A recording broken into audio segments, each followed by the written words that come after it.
Good morning, everyone. Happy Friday. Jeanette Biro here. I'm a medium and a channeler, and welcome to a weekday daily card reading where we dive into the cards and see what's in store with a message from Spirit.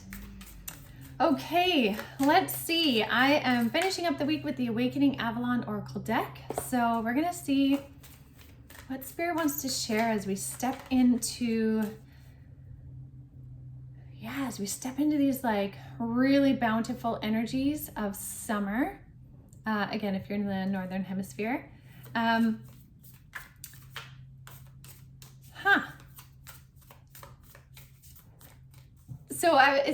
reason why I'm smiling is I kind of did this tune in to see if there was any little message before we start, as usual. And it was empty and quiet. And then my guides are like, and a hush fills the stadium. And they're kind of mocking me in a loving way. They're saying the reason why we're doing this is because there are surprises on the way for each and every one of you in ways that you couldn't imagine. And sometimes you need that feeling of that anticipation and that hush when the whole stadium goes quiet and it's like every heartbeat is a moment that we're in. They're like, this is your precipice. Ooh, I like that. Okay. And that actually makes sense with the cards yesterday, changing season and swan dive. Yeah, like swan dive. You know that moment right before you're going to dive off a diving board, and if it's a high one, you're kind of like, okay, here we go. It's like that. So let's see what the cards are for today. All right, here we go.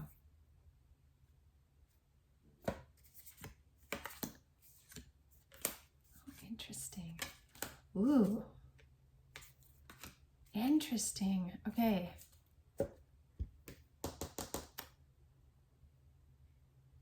Wow. First of all, I really want to comment. I'll break all the cards down, but I want to comment on the colors. Look at the colors we have here. All these like blues, water elements, moon. Really, really interesting. So if we align that into chakras, that's like third eye and throat chakra. Lots of third eye and throat chakra energy. Okay, so something to consider. Now, the first card out was as above, so below. Okay, so we had this earlier this week, I think twice maybe? I think we had it twice. As above, so below, meaning what's happening in the cosmos is happening down on Earth. So cosmic alignments are really big. I know we have Mercury going cazimi with the sun, which is like an extra amplification on communication and stuff, whether that be communication from spirit, communication in your life.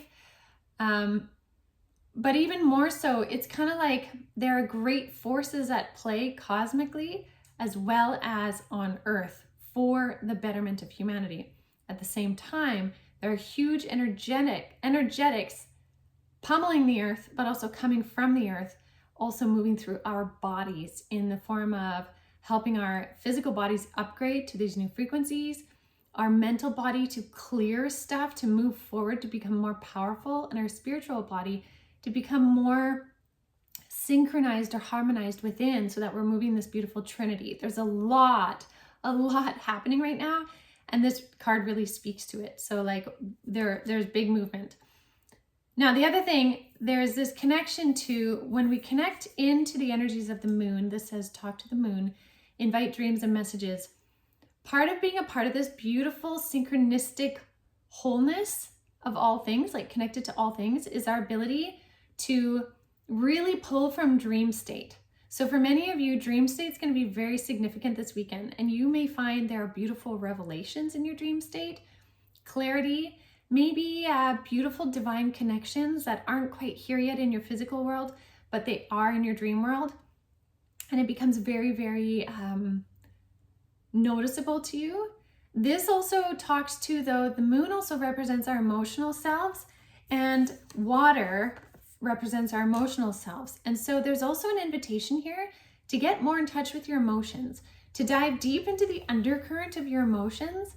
Within that, you will find your resonance, and Spirit keeps talking nonstop about your ability for discernment comes from your personal resonance, which is when you can swim through the waters of the emotions and get down to your personal resonant truth, you can then better maneuver your emotions. And they can actually be beautiful teachers or signs or indicators of things, right? We don't have to fear the emotional aspect. So talking to the moon can represent those cosmic forces, can represent dream state communication, but can also represent communicating with your own emotions, allowing them space to be heard. Because in this place of undercurrent, we really get to know ourselves. The undercurrent really represents yourself. And the more you know yourself, the more you can feel at peace in any situation.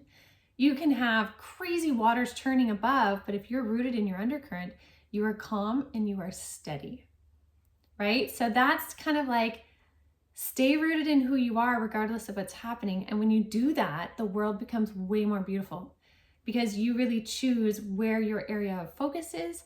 You know that you can move through your emotional landscape. You know that you are connected into all things and you are important and valued just as much as anybody else. And then I also like how this kind of knowing your undercurrent allows you to step into a position of boundaries. So this card is set your boundaries. Allow yourself to say no. And the emphasis I'm getting specifically today on this card is not necessarily boundaries with other people, although that may be accurate for you. And if that's the case, follow that. But I get that this is boundaries with self. So again, connecting into the emotional aspect again that we're seeing coming up with the moon and the undercurrent is connecting with the boundaries for self. So for example, if you find yourself getting caught in a rut of, say, sad emotions, but you're feeding it and you're spending time there, you have the ability to also set a personal boundary there. And an example of that could be like, say you're feeling really sad about something and you're like, it's not getting me anywhere, and you keep trying to push it away. Well, maybe what you need is actually allow yourself to feel the sad, but maybe you give yourself the duration of 5 minutes, or maybe you're like, okay, all right, I'm going to honor this sad feeling. I'm going to watch a really sad movie, and in that time, I will fully immerse myself in that experience. And then after the movie, I'm going to take a nice shower, and then I'm going to do something fun because I'm setting a boundary there that the sadness isn't helping me move forward, but I will also honor it, right? Like boundaries can be really interesting things within self as well. So it can be times where you kind of need to kick yourself in the butt to get going, or a boundary of allowing yourself to say, no, I need to rest, and I will allow myself to rest peacefully. So all of that comes from when you spend time with your undercurrent, when you swim through the emotional waters of self to get to know the calm and steady place. So the universe is really helping to do that. And here's the beautiful part is when we tap into that, we then have greater ability to tap into all things, meaning spirit guides, divine alignments, divine unions, communication with your higher self, like all of these things, cosmic communication. We have greater ability for that the more that we know ourselves, the more that we understand the emotional aspect, the rooted, grounded aspect, and all of that. Now, the last thing I want to say is that for many of you right now, water is going to be a very powerful conduit for you. So the element of water would be one that would be really beneficial for you to connect into to help really open up that third eye, that clairvoyant ability. Also your throat chakra to speak, to express, to honor vocally in some form your feelings and emotions.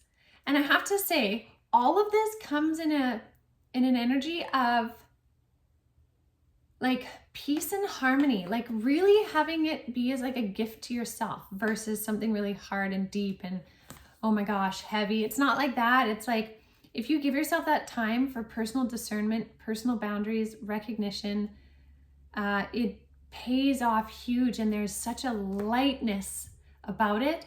And this lightness allows more of you to be in the right place at the right time for the right synchronistic alignments and all of that. So it's a really, really interesting message, a powerful one for the weekend.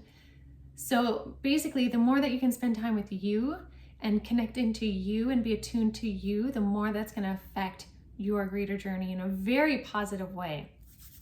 So I will leave that with all of you. Happy Friday, everyone. I hope you have a beautiful, beautiful weekend. And I will see you all next week. So see you on Monday.